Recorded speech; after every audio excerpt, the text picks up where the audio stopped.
How would you like a 15% discount to my daily email, the stack of stuff, the show notes, discounts to the conference, all of that? All you need to do is text the word show to 33777. You'll get the annual subscription with a 15% discount to my daily email. You'll get the stack of stuff, the links to the show notes, discounts to the conference, and so much more. All you have to do is text the word show, SHOW, to 33777. Text show to 33777.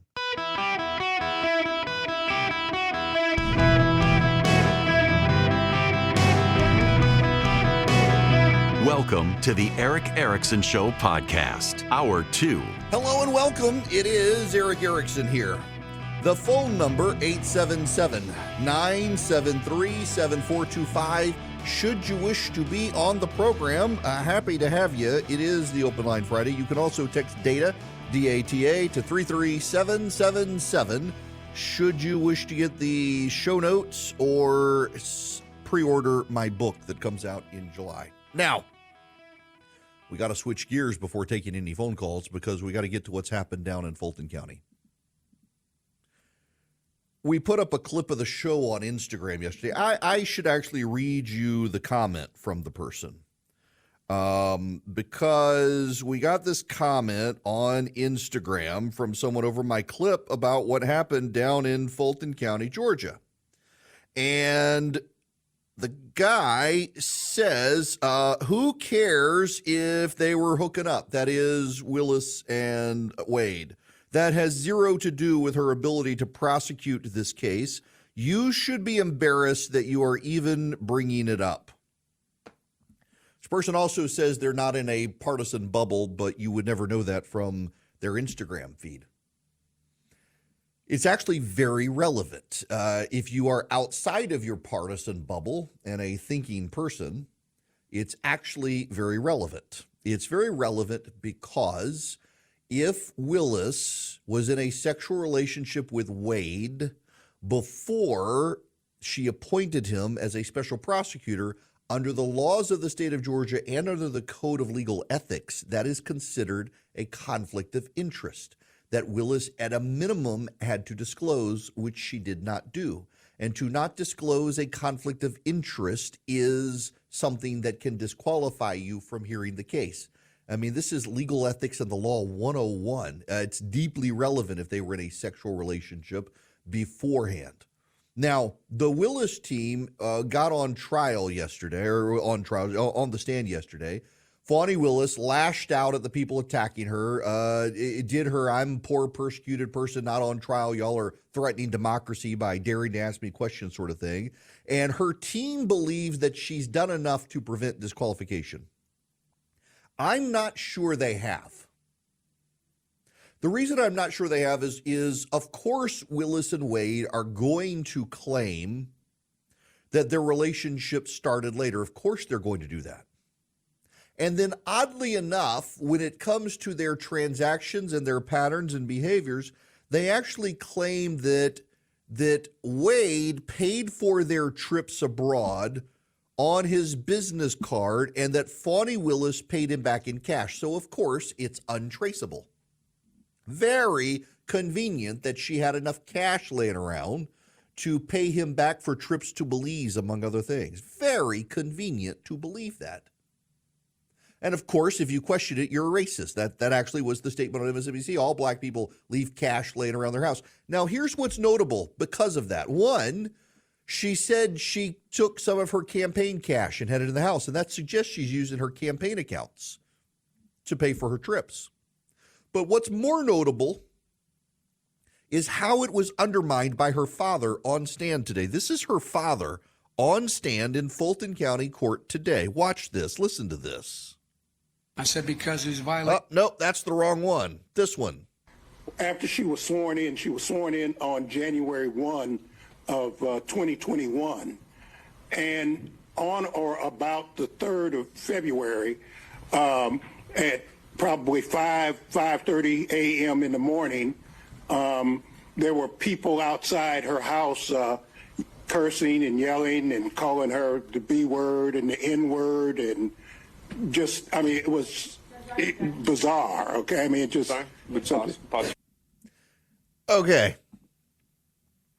So you have the prosecutor. First of all, I should note, I live in Georgia. My flagship station is WSB Radio in Atlanta, one of the largest talk stations in the country. We have a 24-hour newsroom. Not only that, we're affiliated with WSPD TV, one of the biggest ABC affiliates in the nation, with a 24-hour newsroom.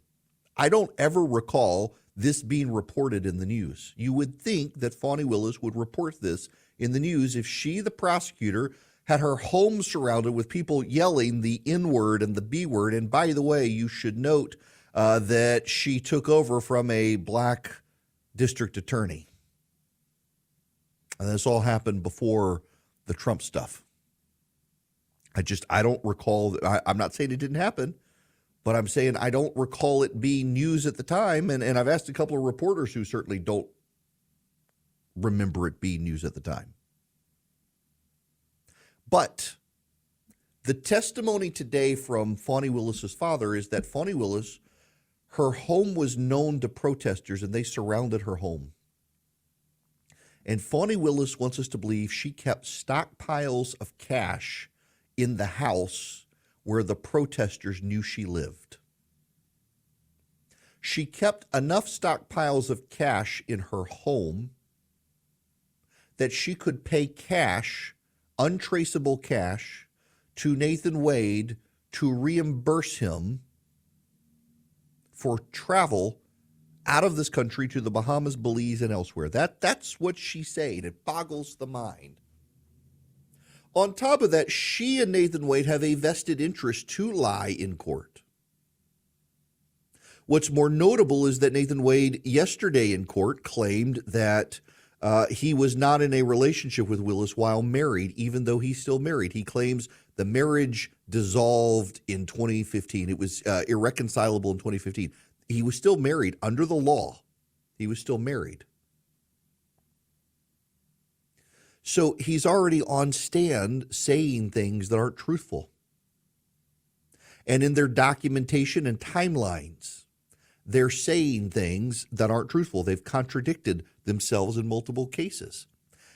For all the pundits out there, the legal pundits saying that we think that she has beaten disqualification, she's done a good job, maybe she has. I'm just not so sure that she has, given these discrepancies in the case, given the statements, given the fact that she never disclosed the conflict of interest to begin with.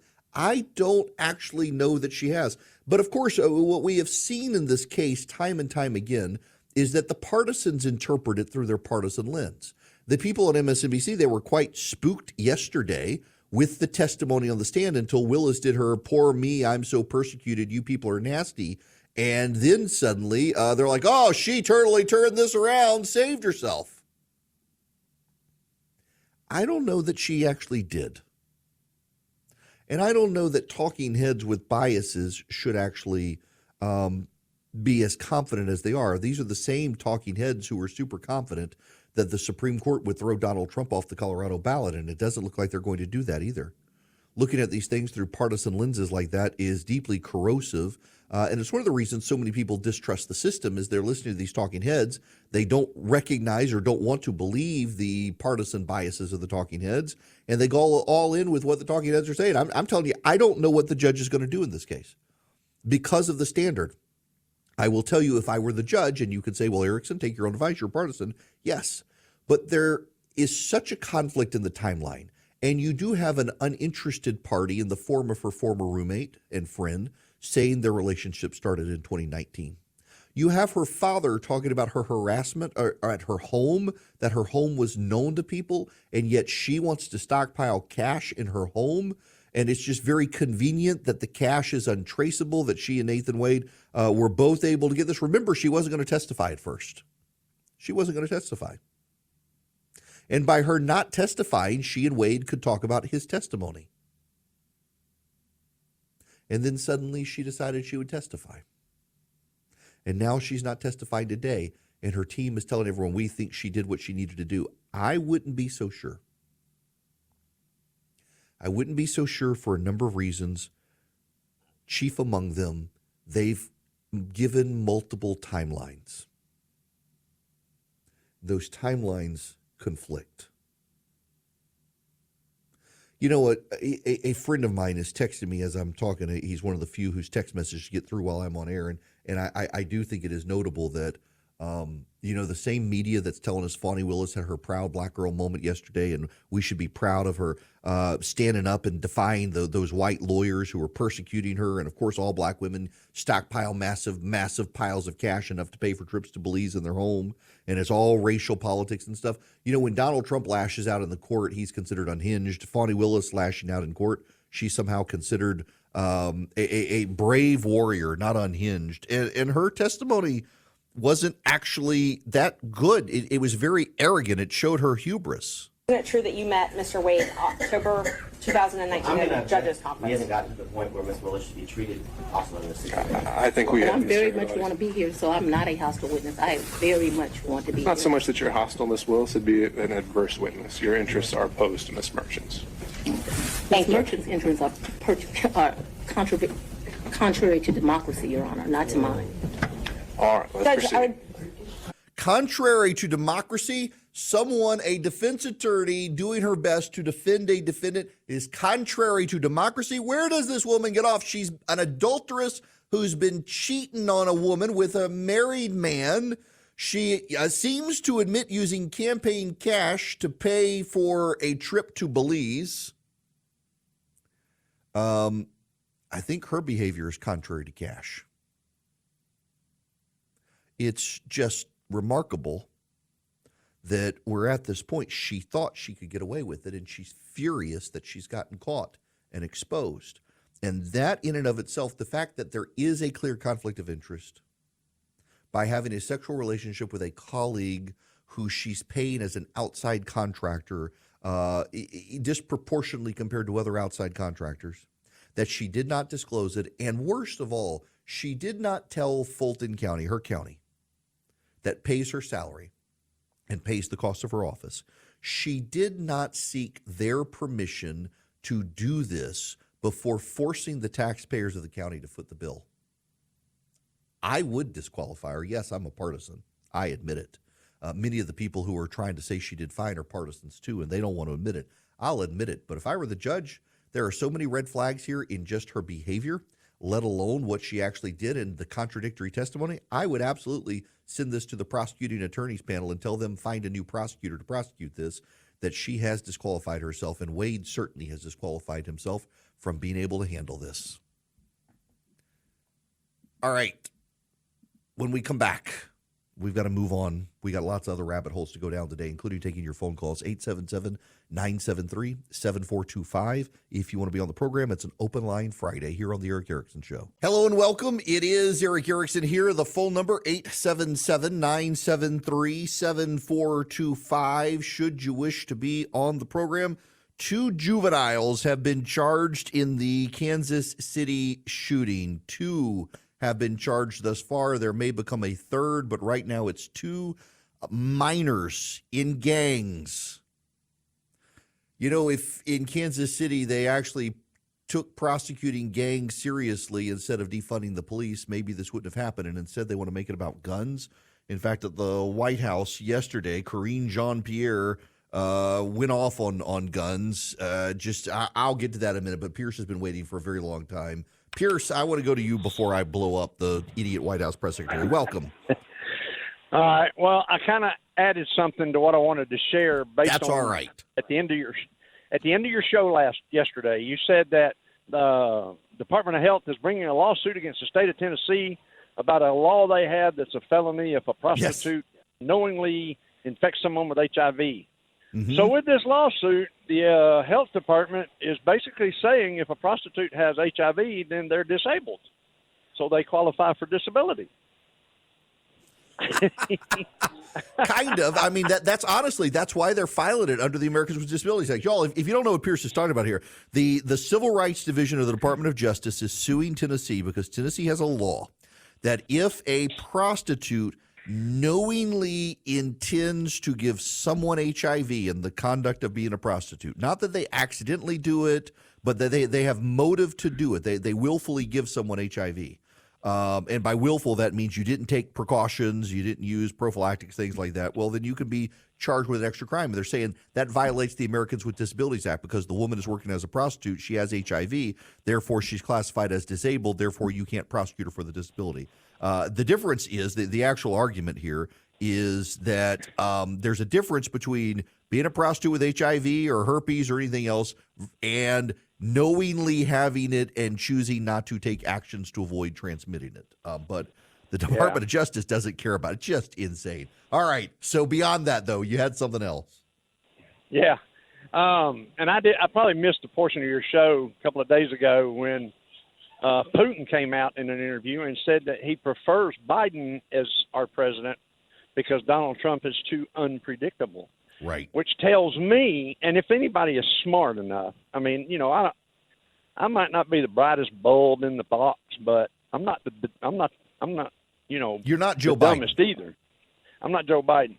But the thing that tells me that Putin prefers Biden because with Biden, he has much more leeway in the world to do what he wants than he would if Trump was in office. Yeah, I mean, this is the thing. And the left is seizing on this. Oh, this is counter-information. Here's the reality, folks.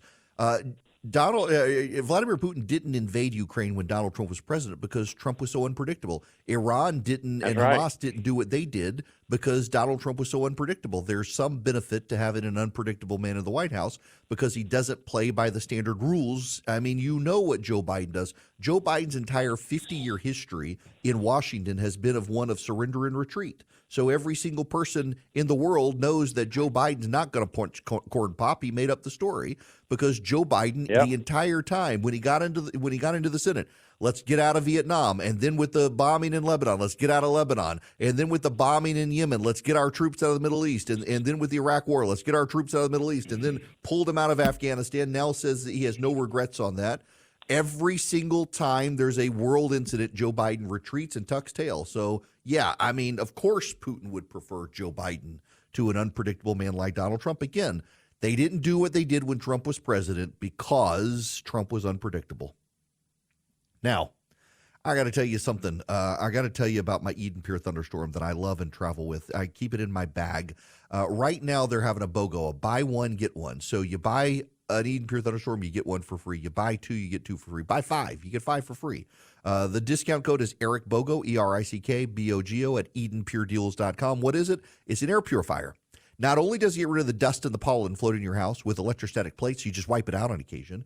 It also actually works very good at eliminating odors, pet odors, musty odors, all sorts of odors. I use it in my hotel room this weekend, as a matter of fact. People next door, it was Mardi Gras weekend, they were smoking in the hotel room. The Eden Pure Thunderstorm eliminated the cigarette odor. I've used it in rental cars. You can plug it up with a USB cord, or you can plug it up directly into a wall, and it just works. EdenPureDeals.com is the website. Eden, like the Garden of Eden, pure as the driven snow. EdenPureDeals.com. The discount code is Eric BOGO, ERICKBOGO. Buy one, get one free.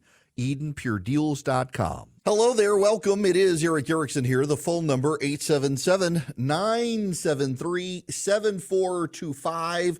Let's go back to the phones here. Before I do that, though, I gotta share. It's a parent moment here. I woke up this morning to a series of text messages from my oldest. She was fine, but some kids were on the way to school this morning were T-boned by a drunk driver who has been arrested, and one of them had to be life flighted. One of the girls had to be life flighted, and we have been in prayer about that this morning. It's a horrible situation, and it turns out that both of the kids are going to be fine. The one has a broken hand and a punctured lung. The other they thought broke her collarbone, but has not. But man, what a thing to wake up to this morning. You just as a parent, one of those calls that you just don't ever want to get. But yeah, prayers appreciated. My goodness. Okay, 877-973-7425. Jim, thanks for being patient. Welcome. Hi, Eric. Thanks for taking my call. Sure.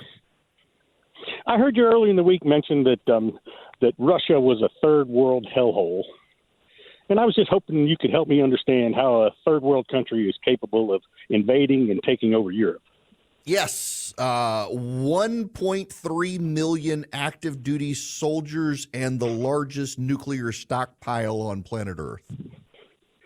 And so they've been fighting for 2.5 years in Ukraine. That's pretty much a stalemate, but they can take over Europe.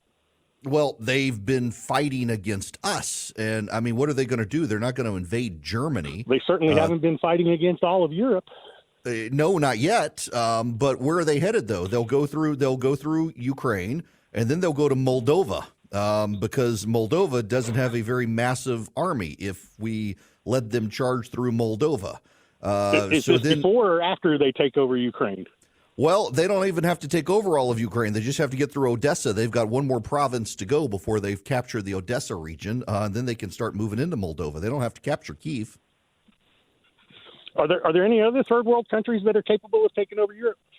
Well, that's the only one that's bordering Europe is Russia. That's the only third world country with a 1.3 million person army and the largest nuclear stockpile. I don't think we have to worry about Libya invading Europe, but Libya is also not a 1.3 million person army with the largest nuclear stockpile on the planet. So if Ukraine is able to hold them to a stalemate now, how does that change? It keeps them from going. That's the brilliance of our strategy right now. How does Ukraine all of a sudden start losing? Because we don't send our billions? Yeah, because we're not sending them arms. Ukraine is going to start falling back. They're running out. Russia has bombed all of their munitions factories, so they can't make their bullets. So they have to rely on the rest of us to provide them their bullets and drones. The Germans have actually stepped up in the last 48 hours and started a drone assembly line for them, so we're not having to do that. So you're essentially a domino theory believer. What other countries did Vietnam take over after they beat us in South Vietnam? Well, Vietnam wasn't actually the country in charge. That was actually the Soviets who were funding the Vietnamese. And let's see, then they took over Laos. They also helped, in South America and in Central America, we've been dealing with Nicaragua and the Soviets doing that. We had the Soviets start undermining Ecuador, the Soviets undermining Venezuela. Actually, we're still dealing with the fallout of Venezuela from the Soviets doing that. The Venezuelans, and then we have the situation in El Salvador. Let's not forget Cuba. Hey, Cuba's kind of a big one, the Soviet domino effect there, Jim. Jim, you are on the losing side of the argument, and you don't seem to want to admit you're on the losing side of the argument. The argument was never that Russia would barnstorm across Europe. The argument has always been, if you paid attention to the arguments, that if they were able to capture all of Ukraine, they would then go into Moldova.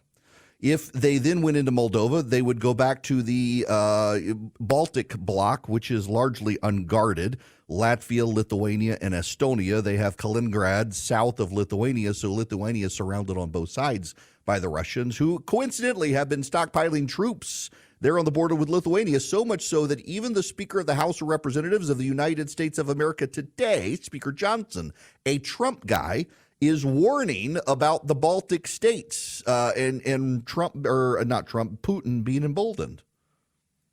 You seem to think because third world country means they're desperately poor. They actually are a pretty poor country. They're poorer than Mexico. But they're a nation poorer than Mexico, Jim, with 1.3 million active duty soldiers. That doesn't include the reserves. And they now have a larger nuclear stockpile than the United States. So, yeah, they could do damage to Europe. So the whole theory of helping the Ukrainians is our soldiers aren't having to kill Russians, nor are our soldiers being killed by Russians. But if you give Ukraine our arms, they use our arms to kill the Russians. And then what happens? Well, they have to buy more arms. Where are those arms built, Jim? They're built in Georgia. They're built in Alabama. They're built in Texas. In fact, I suspect, Jim, had I left you on the phone, you would say, well, what about the corruption? What about the corruption? Well, yeah, there actually is some corruption in Ukraine, and we should have an inspector general. In fact, I have a couple of friends who voted against the Senate package because they thought it needed an inspector general to root out the corruption. But of the corruption, you know how much of the money actually goes to Ukraine? For every dollar we're spending to help Ukraine, do you know how many of those dollars actually go to Ukraine, Jim? I bet you have no idea. 10 cents of every dollar goes to Ukraine.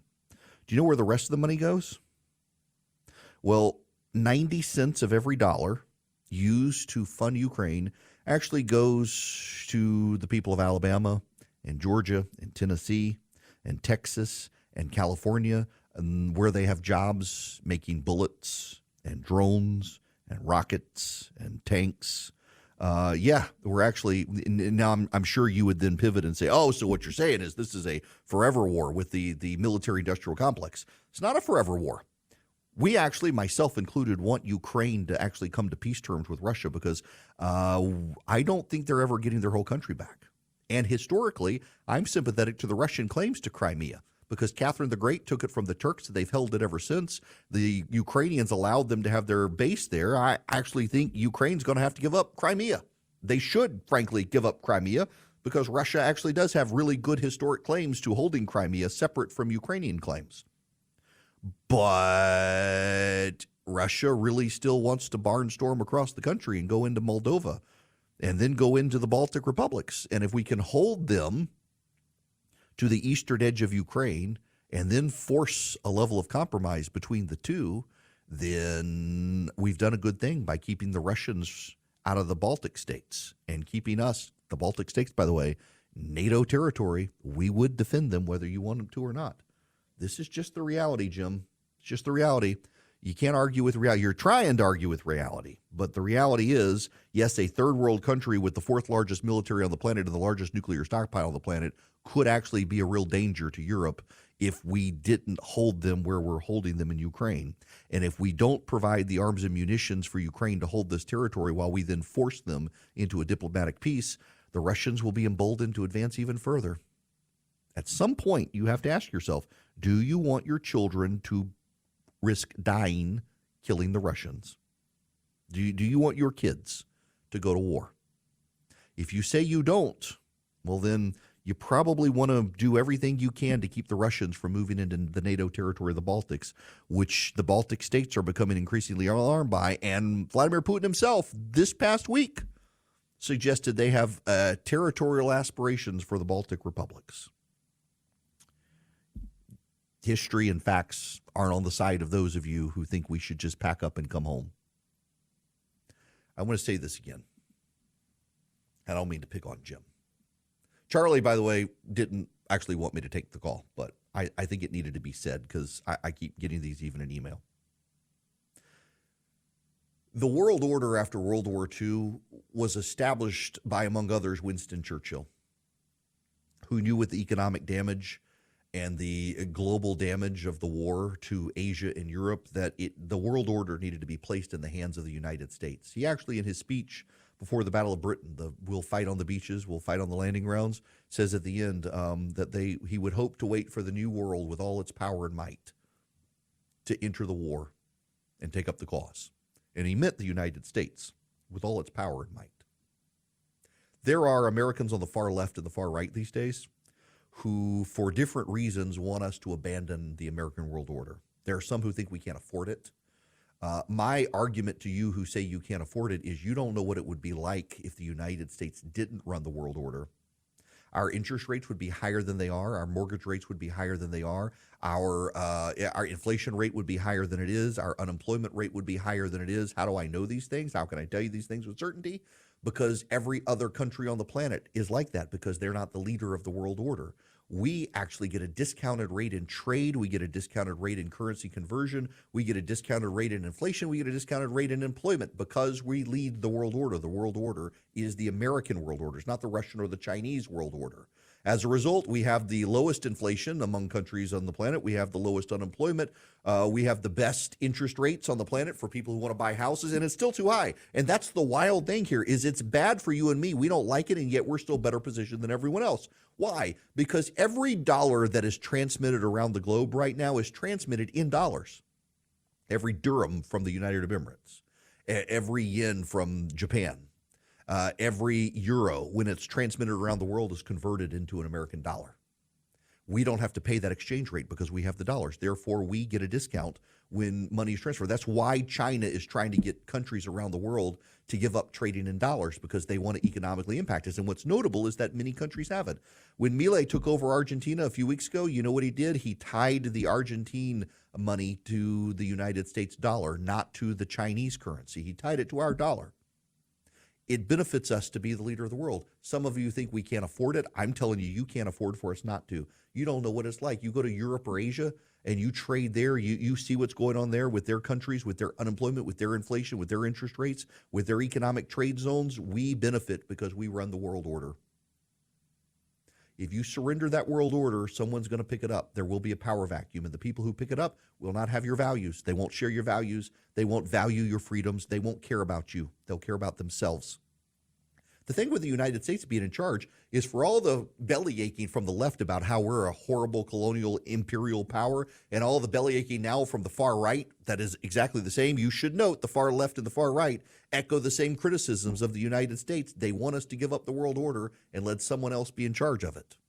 The left says we shouldn't do it because we're imperialistic racists. The right says we shouldn't do it because, well, we're a poor nation now and we should just give it up. It's worth fighting to keep. It's worth fighting to keep a world that the United States is in charge of, however dangerous you may think it is right now, however expensive you think it is right now. It's far more dangerous and far more expensive for us to give it up and let China be in charge, which doesn't share your values, or to have this multilateral arrangement where there's no dominant country, and that's kind of where we are right now, but we're there because of the choices we've made, and we can get it back to our dominance. Because if we don't, there will be far more wars than you're seeing right now. There will be far more economic instability, and there will be far more costs to you. Benjamin Franklin, when we wrote the Constitution, said we've got a republic if we can keep it. I'm telling you, after World War II, we have a world order if we can keep it. And it's very notable that the American haters on the left and the American haters on the right want us to give it all up. The people on the right want us to give it up because they believe we're too decadent of a society, we're too culturally progressive, and it's a shame. Look at kids being indoctrinated in public schools. And on the left, they wanted us to give it up because they think we're an imperial colonial power of white colonizers, and we should be shamed into giving it up. And I'm telling you, you better resist the temptation to give in to either side, because all of them want a degraded America, because each of them think that they will be in charge in a degraded America, and you should not want people who distrust and hate this country or are ashamed of it to be in charge of it. But that's where we're headed unless we lead. And the problem is the person in the White House right now, and if we got rid of him, the situation would improve. But you Americans should want to keep leading. Is it expensive? Yes. But it's far less expensive than the alternative. And so it's your choice to make. Now, I got to tell you about Hillsdale College. Committed to our constitutionalism in this country, you should be committed to the constitutionalism of this country, and they're educating Americans about the Constitution of the United States. All you have to do is go to Eric, E-R-I-C-K, ericforhillsdale.com, ericforhillsdale.com. You can sign up with ericforhillsdale.com, and you can get a free pocket Constitution with the Declaration of Independence, and you can listen to their Constitution Minutes. Their Constitution Minutes air during the commercial breaks on the show, and they educate people about the Constitution. You can even share them with your progressive friends who are clueless about the Constitution. You could even figure out how to sign up for classes about the Constitution with Hillsdale College. They give some great educational classes and so much more beyond the Constitution. You should partner with Hillsdale College. Go to ericforhillsdale.com today. Sign up now, get your free pocket Constitution. You will not regret it. Folks, wow, the President of the United States, he glitched. Welcome, it's Eric Erickson here across the nation, and our President of the United States, he glitched. Maybe we are in a computer simulation. This is the President of the United States a short time ago at the White House. This is him. God help us.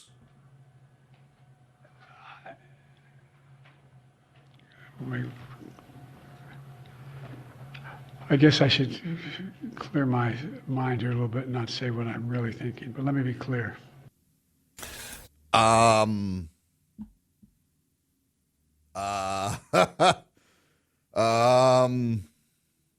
Okay, everything's fine at the White House. Everything's fine. Joe Biden is fine. Just ask him. He's fine. Actually, just ask Jill Biden. Joe Biden is fine. May God have mercy on our souls. Camille, you're going to be the next caller. Welcome to the show. How are you? Hey. Hi there. Can you hear me? Yes. Yeah, I just was calling in because you brought up the shooting at the end of the Chiefs parade. I wasn't there, but I had a number of friends that were there. And a friend of my husband and I, we actually are in a tribute band with him. He was very well acquainted with the one that was killed And it reminded me that I think it was about 8 years ago, the previous Democratic mayor got rid of the mounted police, which Kansas City has so many things to offer. You know, we're in a flyover state, but we got everything.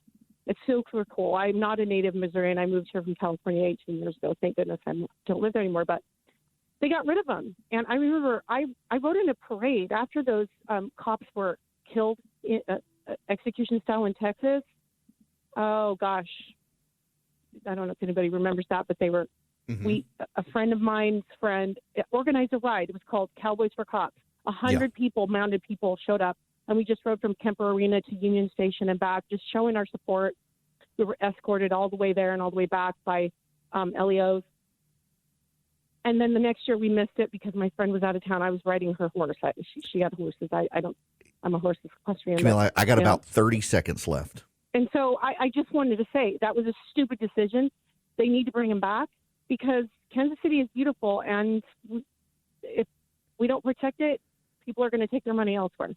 Amen. And listen, I appreciate that, and thank you very much for saying it. And also, the leadership of Kansas City, the mayor in particular, 2 mayors in a row, deeply hostile to the police, and it's super unfortunate, and it had a result that we saw spill out in that Super Bowl parade.